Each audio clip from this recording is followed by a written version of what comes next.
और देखने वाले अजीज़ों दोस्तों, आज मैं थोड़ी सी बात करूंगा दिवाली शूद्रों और दलितों के मनाने पर।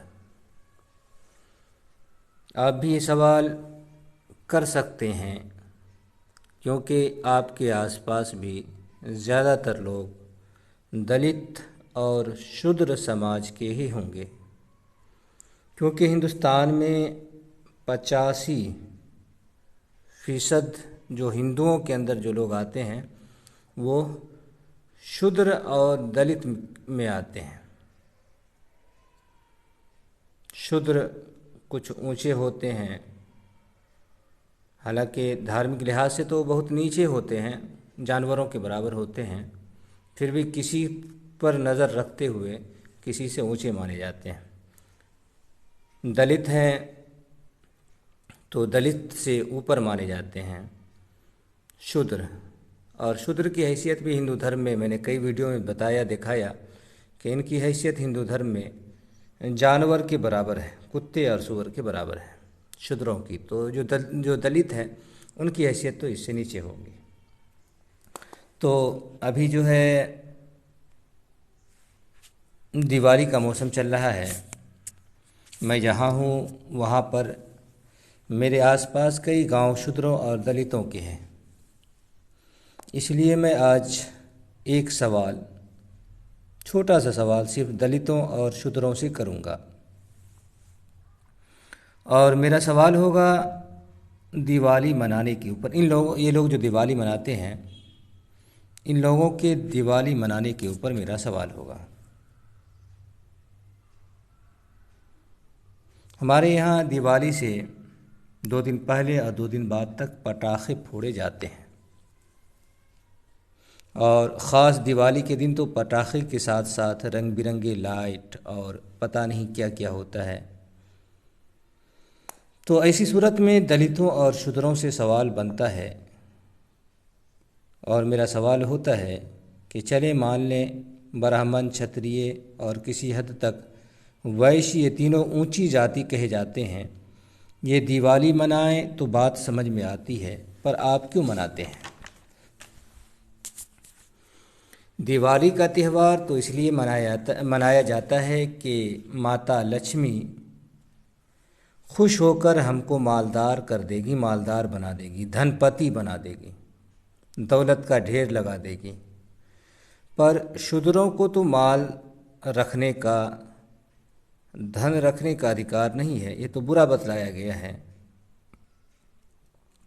माल और दौलत रखने से तो शूद्र धर्म से बाहर हो जाता है, और मेरी कई वीडियो में ये बातें आई हैं। शूद्र का तो सिर्फ एक ही धर्म बतलाया गया है धार्मिक पुस्तकों में सैकड़ों जगहों पर, और वो है सेवा करना, गुलामी करना। शूद्रों के लिए तो पूजा पाठ भी मना है। अत्रि स्मृति में तो ये बात आई है, और मेरी वीडियो में भी ये बात आई है कि पूजा पाठ से शूद्र पतित हो जाता है। पतित कहते हैं ऐसा कर्म जिससे एक इंसान धर्म से बाहर हो जाए। तो पूजा पाठ से भी शूद्र धर्म से बाहर हो जाता है। और शूद्र से नीचे और बहुत नीचे दलित को माना जाता है। तो आप समझ सकते हैं कि दलित की क्या हालत होगी। तो ये सब बातें तो यूं ही आ गई, इन सब बातों को रहने देते हैं। हम सिर्फ एक सवाल पे आते हैं कि दिवाली हम मनाते हैं इसलिए कि हमें दौलत की देवी लक्ष्मी दौलत देगी, मालदार बनाएगी। पर धर्मशास्त्र में लिखा है कि शूद्रों को माल दौलत रखने का अधिकार नहीं है।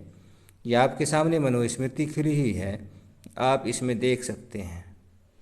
इसके अंदर मैं पढ़ करके फिर सुना दूंगा आपको। तो यहाँ ये बात लिखी हुई है। इसी तरह से महाभारत के अंदर भी लिखा हुआ है, और भी दूसरी जगहों पर ये बात लिखी हुई है।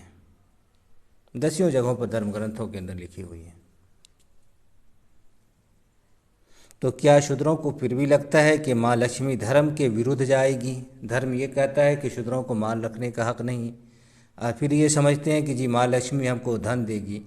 तो क्या इन लोगों को लगता है कि लक्ष्मी जो इनकी देवी है वो अपने धर्म के ख़िलाफ़ जाएगी, हिंदू धर्म के ख़िलाफ़ जाएगी, और देवी ही, भगवान ही खुद धर्म को नष्ट करेंगे? तो ये बात इन लोगों को समझनी चाहिए। अब आते हैं एक और बात की तरफ जो दलितों और शूद्रों को सोचनी चाहिए। मैंने कहा कि मेरे आसपास जो बस्तियां हैं, जो गांव हैं, वो सारे दलितों और शूद्रों के हैं, और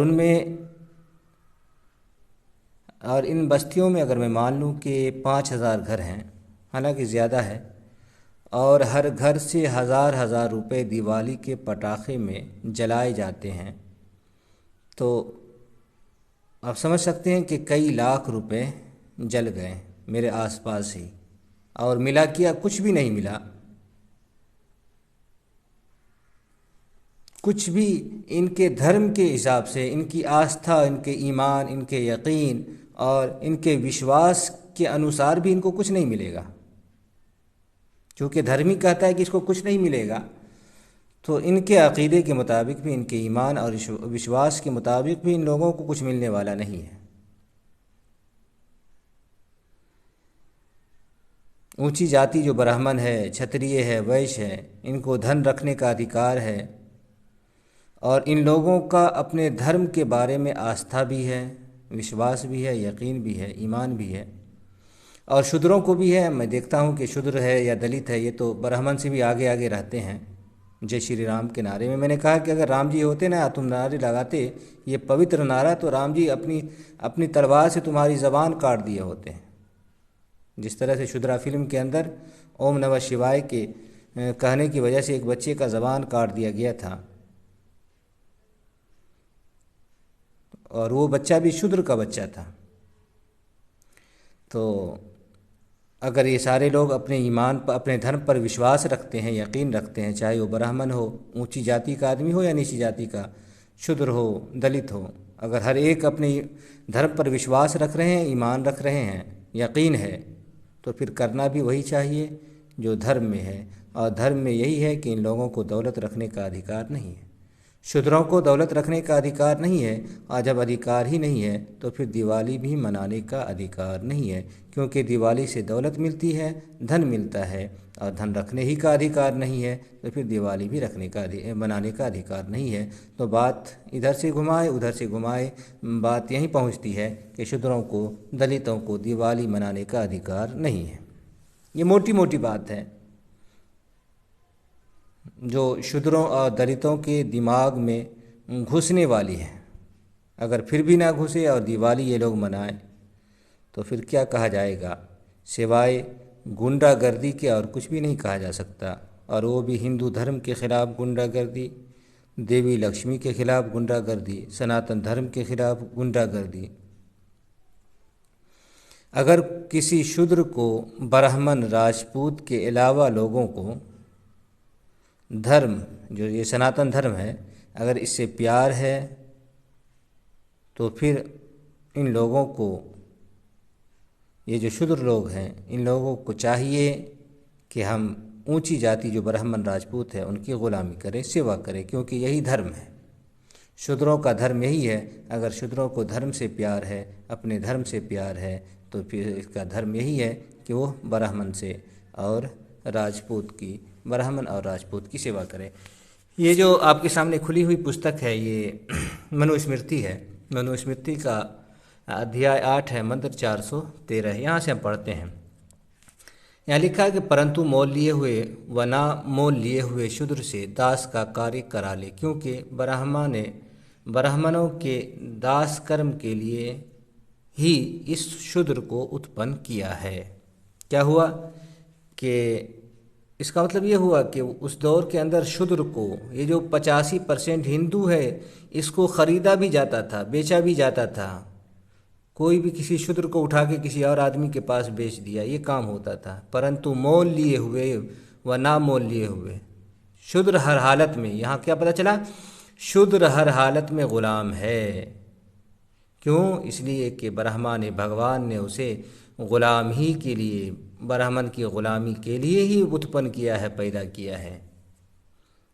आगे देखें, स्वामी से, मालिक से त्यागा हुआ भी शूद्र दास पने से नहीं छूटेगा। अगर मालिक भगा भी दे कि चलो हम तुमसे काम नहीं कराएंगे, तो ऐसा नहीं होगा कि उसको आज़ाद कर दिए तो अब वो आज़ाद हो जाएगा। वो आज़ाद नहीं हो सकता है। आगे ये बात और खुलासे के तौर पर आएगी। क्योंकि दासपना उसका स्वाभाविक कार्य है, वो उससे कैसे छूट सकता है। ये तो भगवान ही ने इस तरह से बना दिया है।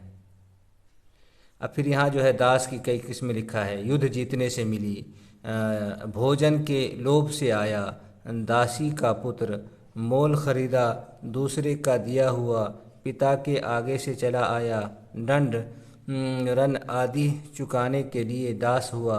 ये 7 प्रकार के दास होते हैं। आगे देखें क्या है। भार्या, पत्नी, बीवी, पुत्र, बच्चे और दास, ये तीनों शास्त्र में निर्धन कहे गए हैं। ये जो कुछ पैदा करे उस धन पर उनके स्वामी का ही अधिकार होता है। अब भी अगर शूद्र और ये जो 85% हिंदू है, इनके कान के अंदर, ये 9वां अध्याय है, देखा नहीं नहीं, वो आखिर में यहाँ से लगता है शुरू हो गया होगा, हाँ ये 8वां अध्याय ही है। अब भी अगर कह रहे हैं कि अगर शूद्र के कान में बात नहीं पहुंच रही है और वो फिर भी हिंदू धर्म को मान रहा है, तो उससे बड़ा बेवकूफ़ इस धरती पर और कोई नहीं हो सकता है। यहाँ ये बताया है कि शूद्र के धन पर उसके मालिक, उसके स्वामी या स्वामी कौन है, ब्राह्मण है, उसका अधिकार है। आगे देखें और इस बात को थोड़ा सा समझे कि ऐसा है वैसा है, कि बाद में ब्राह्मण कहीं बेवकूफ़ बनाने के लिए कुछ ना कहे, तो मनु ने और ज़्यादा वजाहत के साथ बता गया कि ब्राह्मण निसंदेह बगैर कोई इधर उधर सोचे बगैर क्या होगा दूसरे का छीन लेंगे, ये वो कुछ नहीं। शूद्र है तो उसका बान छीन लो। ब्राह्मण निसंदेह शूद्र का धन ले सकता है, क्योंकि उसका निजी धन कुछ भी नहीं है, सब धन उसके स्वामी का है और स्वामी ब्राह्मण है। देखो जी, और भी यहाँ नीचे तक लिखा हुआ है, ये मिट क्यों गया है। तो इस तरह से लेट से खुल रहा है, तो आप भी देख सकते हैं। तो ये बात आ गई, तो इससे ये पता चला है कि मैं तो ये बताना चाह रहा था कि शूद्र हो या दलित हो, उसे दिवाली मनाने का अधिकार नहीं है, और मैंने धार्मिक पुस्तक से सिद्ध कर दिया, साबित कर दिया। फिर भी कोई मना ले, कोई शूद्र मना ले, तो मैं कुछ नहीं कह सकता हूँ, आप भी कुछ नहीं कह सकते हैं। बस चल रहा है, दुनिया चल रही है, ये लोग बेवकूफ़ बन रहे हैं, बना रहे हैं जिस तरह से। खैर, जितनी बात मुझे करनी थी मैंने आपके सामने कह दी।